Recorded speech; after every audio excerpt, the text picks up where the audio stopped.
Bismillahirrahmanirrahim. Assalamualaikum warahmatullahi wabarakatuh. Alhamdulillah, segala puji kita sampaikan kepada Allah Subhanahu wa taala, Tuhan Yang Maha Esa, atas semua nikmat dan karunia yang diberikan kepada kita semua. Sehingga pada kesempatan yang berbahagia ini, izinkan saya Ande Saiful Karim SPD selaku guru SMP Negeri 225 Jakarta. Dan pada kesempatan yang berbahagia ini, saya akan menyampaikan atau memaparkan terkait dengan tugas saya di pelatihan kurikulum merdeka, yaitu pemaparan topik kedua, mengapa kurikulum itu perlu berubah.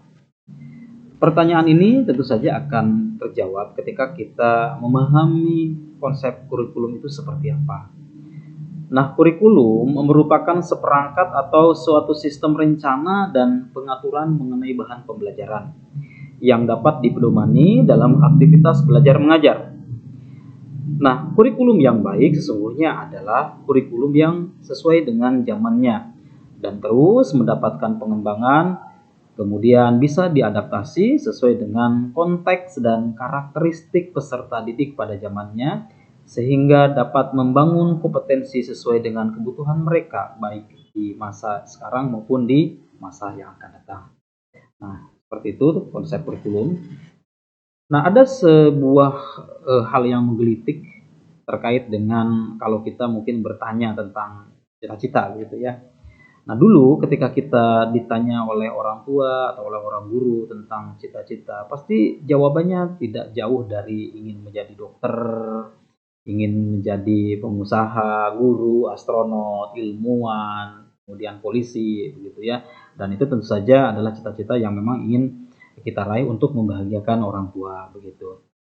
Tapi sebuah fakta di zaman sekarang ini, ketika anak-anak zaman sekarang yang paling dekatlah anak kita, ketika kita tanya terkait dengan cita-cita, mereka ingin apa? Jawabannya tentu saja agak sedikit mengagetkan begitu. Ada perubahan tentang cita-cita. Jawabannya adalah mereka ingin menjadi YouTuber, ingin menjadi gamer, ingin menjadi ilustrator karakter kartun, selebgram, vlogger atau blogger.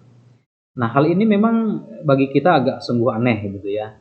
Tetapi ini nggak bisa dipungkiri karena memang perubahan zaman yang milenial, Gen Z, dan tentu saja mereka adalah para generasi yang akan mengisi masa-masa kini ataupun di masa yang akan datang. Nah, teringat pernyataan yang disampaikan oleh Ki Hajar Dewantara bahwa pendidikan sesungguhnya adalah tuntutan di dalam hidup tumbuhnya anak-anak. Maksudnya apa? Pendidikan itu sesungguhnya menuntun kepada kekuatan kodrat yang ada pada anak-anak tersebut, sehingga mereka sebagai manusia dan sebagai anggota masyarakat dapatlah mencapai keselamatan dan kebahagiaan setinggi-tingginya. Maka dari itu, demi menuntun kodrat para peserta didik, murid-murid kita, pembelajaran termasuk kurikulum yang diselenggarakan pun juga harus terus menyesuaikan dengan kebutuhan mereka.